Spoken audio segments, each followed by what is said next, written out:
맹모 삼천지교라고 하는 고사성어가 있습니다. 맹자 어머니가 아들을 가르치기 위해서 3번이나 이사를 했다는 뜻이죠.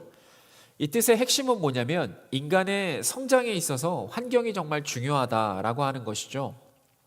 맹자가 공동묘지 근처에 살 때는 장내 놀이를 하면서 살았고, 맹자가 시장 근처에 살 때는 사고 파는 놀이를 하면서 놀았고, 서당 근처에 이사해서는 드디어 예절 놀이를 하면서 놀았다라고 하는 이야기가 맹모 삼천지교라고 하는 이야기죠. 사람은 환경이 주어지는 대로 변화하기 때문에, 변화받기 때문에 인생에서 만남은 참 중요한 것 같습니다. 오늘 본문에 등장하는 예수님 제자들은 정말 좋은 선생님을 만나서 예수님을 닮을 수 있는 소중한 배움의 기회를 누릴 수가 있었습니다.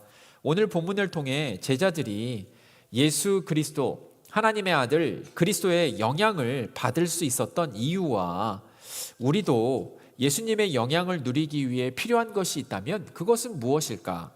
그리고 우리가 왜 기도를 해야 되는지에 대한 이유까지 한번 살펴보려고 해요. 먼저 예수 하나님의 아들 그리스도는 내게 누구십니까? 우리 최명자 권사님, 예수 하나님의 아들 그리스도는 우리 권사님에게 어떤 분이십니까? 라고 물으면 마스크를 하고 계셔서 대답을 하시기가 상당히 불편하실 것 같아요. 예. 구원자신. 좋습니다. 그 3년 동안 예수님과 동거동락했던 제자들은 예수 하나님의 아들 그리스도를 오늘 본문 13절을 보면요, 선생 또는 주라고 불렀어요. 선생은 영어 성경에 보시면 teacher라고 나와 있고요, 주로 가르치는 사람을 뜻해요. 유대인들은 랍비를 선생이라고 불렀습니다. 그리고 또 주가 나오잖아요. 주는 영어 성경에 보시면 롤드라고 나와 있어요. 주는 롤드라고 얘기했을 때 선생님, sir이라고 하는 존칭의 표현도 되지만 예수를 하나님의 아들 그리스도라 불렀다라고 하는 뜻이 돼요. 예수님이 제자들을 부르시는 장면 여러분 기억하십니까? 한번 생각해 볼 필요가 있어요. 이때 제자들이 예수님을 만났을 때 뭐라고 부르는지 우리가 좀 알아볼 필요가 있거든요. 세례 요한은 예수님이 지나가실 때 자기 제자였던 요한과 시몬 베드로의 형제 안드레에게 요한복음 1장 36절에서 이렇게 얘기하시죠. 보라, 하나님의 어린 양이로다. 두 제자가 그의 말을 듣고 예수를 따르거늘 예수께서 돌이켜 그 따르는 것을 보시고 물어 이르시되 무엇을 구하느냐? 이르되 랍비여 어디 계시오니까 하니, 랍비는 번역하면 선생이라. 예수님은 자신을 따라오던 요한과 안드레에게 39절에서 이렇게 얘기하세요. 와서 보라. 영어 성경에 보시면 come and you will see라고 되어 있어요. 그러므로 그들이 가서 계신 데를 보고 그날 함께 거하니 때가 10시쯤. 여기서 10시는 오후 4시라고 하는 뜻이에요. 오후 4시부터 그렇게 하루 예수님과 보내는 시간을 가졌어요. 그 안에 여러 가지 예수님이 풀어주시고 말씀해 주시고 깨닫게 해주시고 왜 이 땅 가운데 오셨는지 어떠한 것들 하나하나를 예수님께서 알려주셨겠죠. 때로는 우리 인생에 여러 어려움들도 있었고 해결되지 않은 난제도 있었지만 예수님께 털어놓고 물어보는 순간 예수님은 정말 내 마음을 알고 계시는 것처럼, 마치 나를 보고 계시는 것처럼 여러 가지 이야기들을 하셨겠죠. 오후 4시부터 하루를 같이 보냈던 이 제자들이 어떤 반응을 보이냐면 안드레가 41절 먼저 자기 형제 시몬을 찾아 말하되 우리가 메시아를 만났다 하고, 메시아는 번역하면 그리스도라, 롤드, 주. 당시 문화에서요, 경건한 유대인들에게 랍비라고 하는 칭호는 굉장히 영예로운 거, 영광스럽고 훌륭한 선생을 부르는 말이었습니다. 유대인들에게 위대한 성경학자가 되는 것이 인생의 최고의 성공으로 여겼기 때문에 당시 유대인 문화에서 메시아가 가장 위대한 선생이어야 하는 것은 너무도 당연한 것이었습니다. 랍비, 이 선생이라고 하는 칭호가 왜 이렇게 영광스러웠을까요? 당시 시대적 상황이나 문화를 보면 이해가 됩니다. 예수님 당시에 5살부터 12살, 13살까지가 초등 교육 과정이라고 보시면 돼요. 책의 집이라고 하는 곳에서 이제 성전에 가면 그 구퉁이 정도의 이 전임 서기관이나 랍비가 창세기, 출애굽기, 레위기, 민수기, 신명기 이 모세 오경을 가르쳐주고 이 학생들한테 모세 오경을 암송하게 했어요. 여기서 뛰어난 인재들은 배움의 집이라고 하는 곳에서 2차 이제 교육을 받게 되는데 16세까지 구약 전체를 암송을 했어요. 여기서 최고 중에 최고들은 특정한 이제 랍비를 찾아가서 도제 수업을 받기 위해 시험을 보는데 그 학생의 답변을 랍비가 들어보고 언젠가 이 학생이 랍비가 될 지능과 근면과 성실함과 대담함을 지녔다라고 하는 판단이 딱 서면 랍비는 합격한 사람한테 이렇게 말했습니다. 나를 따라오라. 달리 표현하면 내 밑으로 와서 도제 수업을 받으라 라고 하는 말이에요.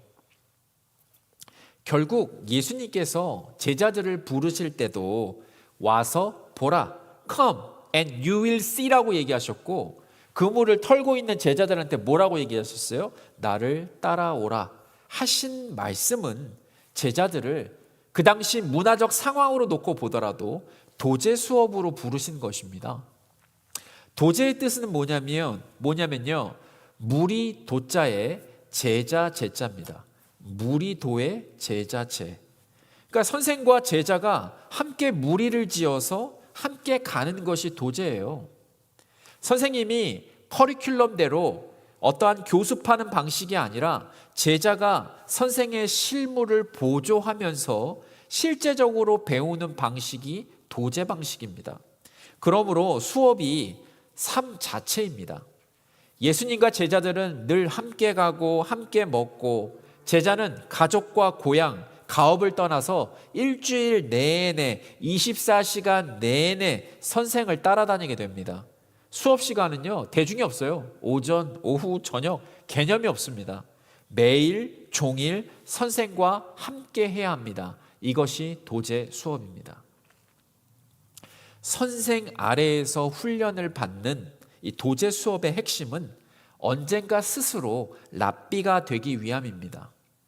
준비가 되었다는 판단이 서면 랍비는 제자들에게 이렇게 그들을 파송하면서 보내면서 이렇게 말합니다. 자, 이제 너를 축복하면서 보낸다. 가서 너도 제자를 키워라. 바로 이것이 제자가 되는 목적이었습니다.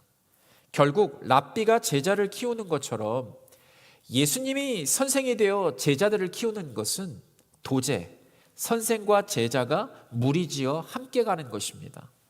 선생과 제자가 무리지어 갈 때 제자들은 예수님과 함께 합니다. 그리고 제자들은 예수님처럼 그렇게 되어야 합니다. 제자들은 예수님처럼 행해야 합니다. 이제 이런 이해를 가지고 본문을 보시면 이해가 됩니다. 예수님이 뜬금없이 제자들의 발을 씻겨주신 것이 아니기 때문입니다. 예수님은 제자들과 그냥 함께 있는 것을 원하신 것이 아닙니다. 예수님은 제자들이 예수님처럼 되기를 바라셨고 예수님은 제자들이 예수님처럼 행하기를 바라셨습니다. 그래서 랍비, 선생으로서 예수님은 제자들이 따라야 하는 길을 보여주셨습니다.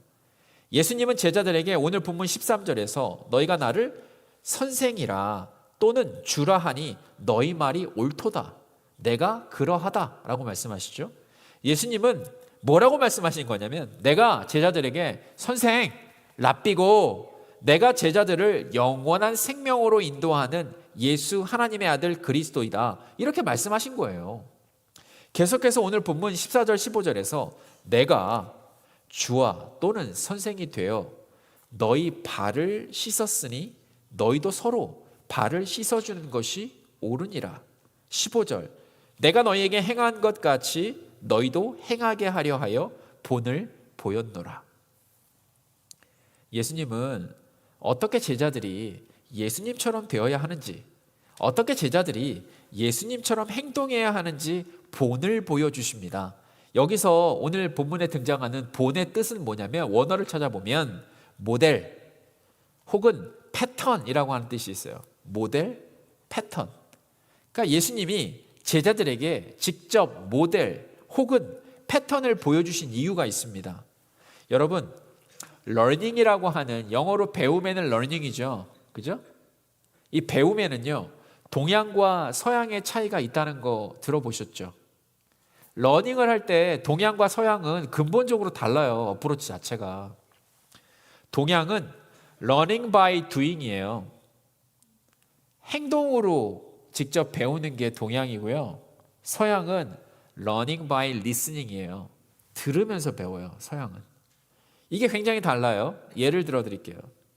동남아에서 길을 찾다가 물어보면 처음에는 곰곰이 생각하다가 이 친구가 뭐라고 얘기하냐면 그냥 나를 따라오라고 해요. 그리고 나를 데리고 목적지까지 친히 가서 보여줘요. 여기가 거기야. 뉴욕에서 길을 찾다가 물어보면 프랭클린 애비뉴를 3블럭 따라가다가 미시간 애비뉴가 나오면 왼쪽으로 턴해서 5블럭을 내려가면 있다고 친절하게 설명해줘요. 그 말 들으면 난 또 몰라요. 절대 몰라. 내려가다 또 물어봐. 달라요. 한국에서 다방구, 오징어, 부루마블 게임을 할 때 친구가 잘 모르면 설명을 처음에는 하다가 나중에 뭐라고 얘기하냐면 그냥 하다 보면 알아. 그냥 맞으면서 배우는 거야. 이렇게 실제로 게임을 learning by doing을 하다 보면 우리는 다 알게 돼요. 그런데 미국에서 게임을 할 때는 처음부터 이해할 때까지 매뉴얼을 설명을 하다 내가 미쳐 죽어요. 지쳐요. 모르겠어. 무슨 말을 하는지도. 근데 자세하게 설명을 해줍니다. 당시 팔레스타인 문화는 learning by doing, 아시안 컨텍스트, 아시안 문화였기 때문에 예수님은 제자들을 부르실 때와 동일한 come and you will see의 방법으로 하나하나 본을 보여주신 거예요. 말로 말하면 못 알아듣습니다. 본을 보여주셨어요. 그런데 랍비에 제자가 된 사람은 선택권이 없어요. 이게 무슨 말이냐? 히브리어로 탈미드라고 하는 게 제자라고 하는 뜻이거든요. 선생이 실제로 보여준 삶의 길을 실천하는 사람이라고 하는 뜻이 있어요. 그 뜻 자체가 요즘 교육 시스템처럼 무엇을 배워서 기억하고 시험 보는 게 아니라 선생과 함께 살면서 듣고 배우고 관찰하고 순종하고 본받는 것이 목적이에요. 히브리 원어의 뜻이요. 그러므로 예수님 제자들은 무슨 시험에 통과하거나 학위를 취득하거나 사무실 벽에 자랑스럽게 졸업증, 자격증을 걸어놓는 것이 목표가 아니라는 말입니다. 예수님과 함께하는 모든 순간으로부터 배운 것을 가지고 예수님처럼 되어야 되고 예수님처럼 행해야 제자라는 호칭을 듣게 됩니다. 따라서 제자, 히브리 원어로 탈미드, 동사가 아니라 명사입니다. 신약에서 제자가 동사로 사용된 적이 없습니다. 무슨 말이냐? 제가 동사로 써볼게요. 어떤 목사님한테 목사님, 누가 목사님을 제자했습니까? 이렇게 말하는 거 들어본 적 있으세요? 목사님, 요즘 누구를 제자하고 있습니까? 이상하죠? 당신은 그리스도인 하고 있습니까? 어딘지 이상하지 않으세요? 당신은 신자하고 있습니까? 이상하지 않으세요? 당신은 예수님을 따르는 사람 하고 있습니까? 이상하죠? 이처럼 제자는 동사가 아니라 명사, 내 정체성이에요. 내가 누구인지를 이야기를 하는 거예요.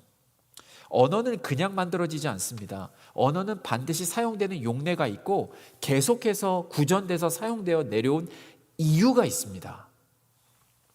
제자가 동사라면, 다른 누군가가 나를 제자로 만들어주는 것이라면 내 영성이 만들어지는 것에 대한 책임은 목사나 교회, 멘토 같은 다른 누군가에게 있습니다.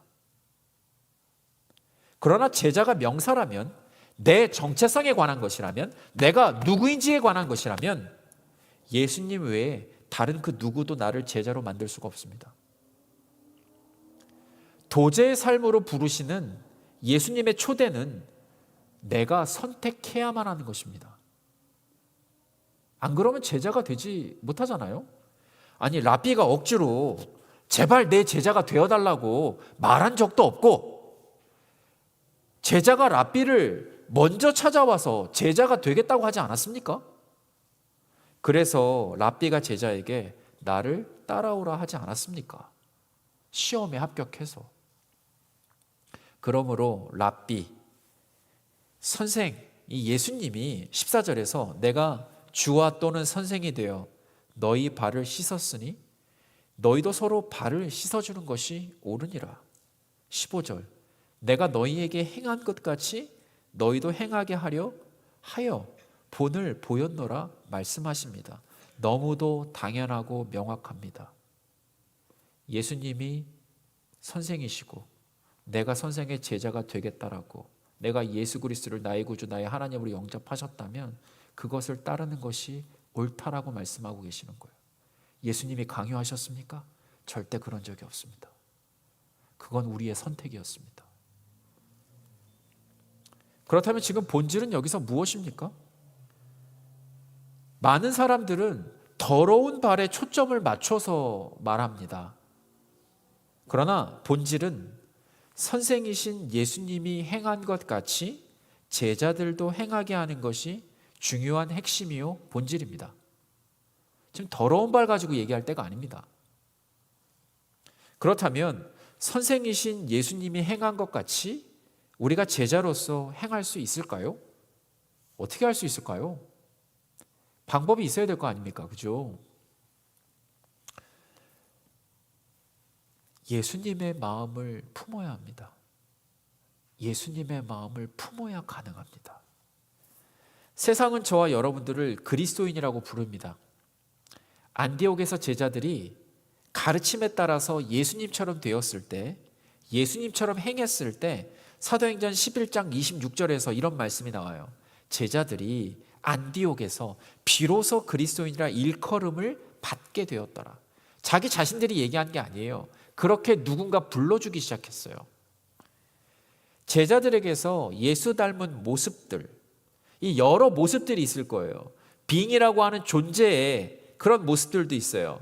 예수님 닮은 형용사들이 있잖아요. 친절했을 거예요. 사랑스러웠을 거예요. 이것이 내 것이라고 소유하지 않았을 거예요. 우리 것이라고 얘기했을 것이에요. 그죠? 그리고 또한 행함으로써 예수님 닮은 모습들이 나왔겠죠. 예수님처럼 닮은 동사가 또 있겠죠. 사랑하고 헌신하고 관용하고 이해하고 존중하고 베풀어주는 모습들이 있었을 거예요. 이러한 모습들이 보일 때 우리는 비로소 like Christian, 그리스도인이라고 합니다. 이러한 구체적인 행동은 어디로부터 올까요?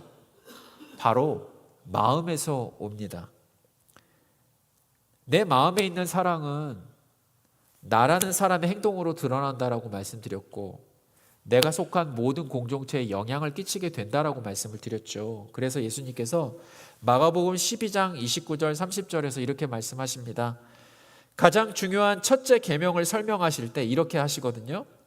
예수께서 대답하시되 첫째는 이것이니 이스라엘아 들으라. 신명기 6장 4절 말씀 똑같죠. 쉐마 이스라엘아 들으라. 주 곧 우리 하나님은 유일한 주시라. 똑같이 말씀하십니다. 내 마음을 다하고 목숨을 다하고 뜻을 다하고 힘을 다하여 주 너의 하나님을 사랑하라 하신 것이요. 마음에 있는 것이 행동으로 드러나기 때문에 우리가 예수님의 마음을 품는다면 우리는 예수님의 제자로서 이 땅을 살아가게 될 것입니다. 빌립보서 2장 5절 말씀에 제일 먼저 나오는 게 뭐냐면 너희 안에 이 마음을 품으라 곧 그리스도 예수의 마음이니 라고 말씀합니다. 여기서 말씀하는 이 마음은 바로 앞절 3절에 가보면 나와요. 그리스도 예수의 마음은 곧 자기를 낮추고 남을 더 낮게 여기는 겸손한 마음입니다.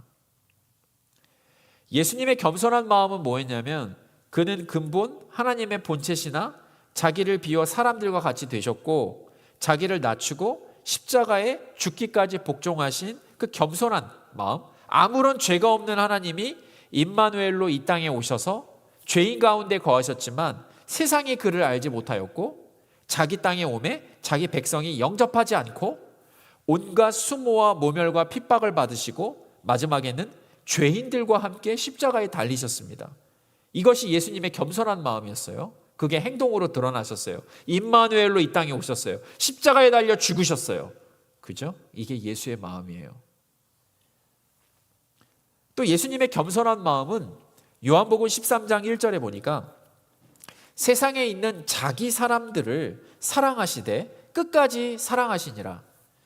하나님이 이 죄악 많은 세상을 바라보실 때조차도요, 요한복음 3장 16절의 마음이었어요. 하나님이 세상을 이처럼 사랑하사, 세상을 이처럼 사랑하셨어요.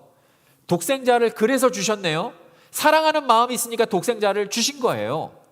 그게 이는 그를 믿는 자마다 멸망하지 않고 영생을 얻게 하심이라.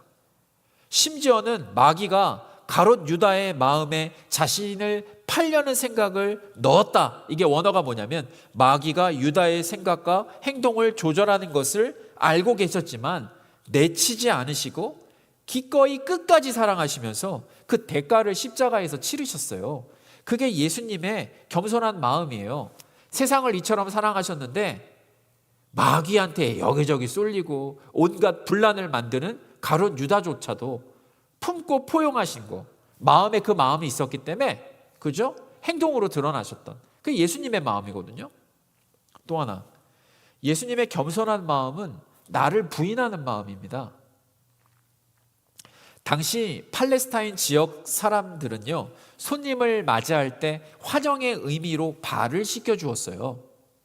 그런데 가나안 비포장 도로에는 먼지가 많고 앞뒤로 뚫려 있는 샌들을 신고 다니다 보니까 발을 씻겨주는 것은 쉽지 않은 천한 일로 간주되었습니다. 제가 예전에 가죽 그 샌들이 하나 있었거든요. 그거 발에서 땀 냄새 나면 가죽과 섞여서 묘한 냄새가 납니다. 계속 신고 있으면 참 참기 어려운 냄새가 나요. 그런데 그거는 그 사람들의 삶이잖아요. 얼마나 냄새가 났을까? 종과 노예가 있는 집에서 손님의 발을 씻기는 일은 종과 노예를 구분하는 기준이 되었고요. 손님의 발을 씻기는 일은 노예 중에서도 가장 낮은 상노예가 맡아서 하는 일이었습니다. 그런데 유대인 중에서도 노예가 된 사람이 있잖아요. 돈을 갚지 못하거나 그런 사람들. 이 유대인 노예에게는 발을 씻는 일은 시키지 않았어요. 심지어 친구 사이라 할지라도 발을 씻겨주지 않는 것이 그 당시의 문화였습니다. 발만은 내가 안 돼. 현존하는 수많은 고대 문헌들의 기록들 중에서 윗사람이 아랫사람의 발을 씻어주는 일은 이곳이 유일합니다. 유일하게 성경에서만 발견이 돼요. 다른 데서는 그 어느 곳에서도 기록을 찾은 적이 없대요. 이처럼 예수님은 당시의 사회적이고 문화적인 관행을 깨고 하나님이 인간이 되신 것처럼 하나님이 상노예가 되신 겁니다. 왜요? 제자들의 발을 씻겨주셨으니까요. 예수님이 제자들에 대한 마음이 없었다면 이게 절대로 행동으로 드러날 수가 없어요. 죽기까지 사랑하셨다며 그 마음이 드러나는 거예요. 이처럼 겸손한 마음을 랍비, 선생으로 직접 보여주시고 이제 내가 너희에게 행한 것 같이 너희도 행하라. 너희도 이 세상의 본을 보이며 살아가라라고 말씀하시는 거예요. 여러분, 이 말씀이 여러분에게 이루어지기를 원하십니까? 네, 정말 수없이 많은 사람들이 열광적으로 아멘이라고 외치고 계세요. 다시 한번 여쭙겠습니다. 여러분, 이 말씀이 여러분들에게 이루어지기를 원하십니까? 그러면 가장 중요한 것은 간절함이에요. 간절함. 정말입니까? 진심입니까? 물에 빠진 사람도 지푸라기를 잡는 심정으로 살려고 발버둥 쳐서 살려고 몸부림치는 사람이 있고요. 만약 살려는 의지가 없는 사람이라면 구하러 들어간 사람도 함께 죽을 수밖에 없습니다. 왜요? 살려고 하는 의지가 없는데 어떻게 살려요? 같이 죽어요. 간절함을 가지고 아이가 자동차에 깔렸는데 애 엄마 아빠가 어디서 그런 힘이 나서 아이를 살려내는 것을 여러분 보시지 않으셨습니까? 평소에는 그거 못 들어요. 자동차 절대로 움직이지 않습니다. 그런데 어디서 이런 힘이 나오죠? 그게 아이를 살리려는 간절함 아니었습니까? 이제야 밝힐 수 있는데